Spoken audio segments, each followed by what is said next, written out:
তাদেরকে এই জিনিসটা দেখাচ্ছি এই জন্যে যে এটার নাম হচ্ছে, আমরা বলে থাকি ডাম্পার, আর এটার ইংলিশে নাম হচ্ছে বিডি। তো এটা হচ্ছে তারে লাগানো থাকে, আর এই যে তারটা এইভাবে লাগানো থাকে। আর টাওয়ার থেকে মোটামুটি এটা লাগানোর হয় এই 1.5-2 মিটার মতো দূরে। এটা লাগিয়ে এটা নাটটাকে টাইট দিয়ে দেওয়া হয়। তারপরে টাইট দেওয়ার পরে এটা টাইট দেওয়া হয়ে গেল, এইভাবে লাগানো থাকে, এটা ঝুলে থাকে এইভাবে, মানে এইভাবে থাকে আর কি।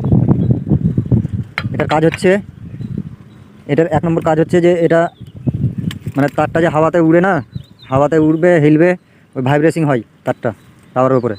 ওই ভাইব্রেশিংটা কন্ট্রোল করার জন্য, ওটাকে যেন ভাইব্রেশিংটা যেন কম হয় তার জন্য এটা লাগানো হয়। তো এটা হচ্ছে তোমার, এটার নাম হচ্ছে আমরা বলে থাকি ডাম্পার, আর এর নাম হচ্ছে ইংলিশে ভিডি। গাইজ কারা কারা দেখেছো কমেন্ট করে জানাবা, আর কারা কারা দেখোনি তারাও কমেন্ট করে জানাবা। আর আমার চ্যানেলে নতুন হয়ে থাকলে চ্যানেলটা সাবস্ক্রাইব করে দিবা।